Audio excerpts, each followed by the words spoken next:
Малика Дина, жашасын сүйүү жүрөгүңдө. Эртең 29 майда Тумар радиосунда ырчы Малика Динанын сүйүү деп аталган ырынын бет ачары болот. Бул тууралуу ырчы айым өзүнүн социалдык баракчасына маалымдады. Жашасын сүйүү жүрөгүңдө, жаңырсын сүйүү күлгөнүңдө. Бардыгын сүйүү керек билсең өмүрдө. 29 май күнү саат 11-де биринчилерден болуп толук версиясын Тумар радиосундан угуңуз деп жазды өзүнүн жаңы ыры тууралуу Малика Дина. Ырдын сөзү Тимур Салиевке, обону Рамис Алиевке таандык. Маалымат булагы Заман Чекиткейжи.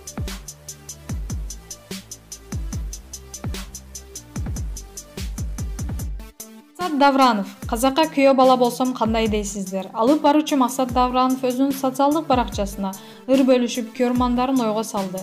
Эс алып 5 таш таластан, келатып жолдон адашкам. Тагдырлар болуп кайчылаш, жолукту мага тараздан.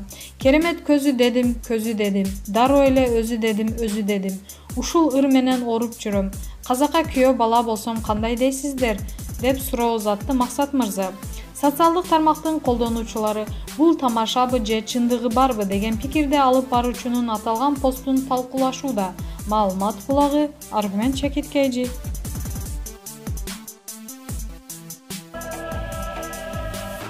Ставка койгон оюндар жок болуп жатабы? Анда сага киберспорт жардамга келет. 1xbet букмекерлик конторасы аркылуу сен киберспорт менен акча тапсаң болот.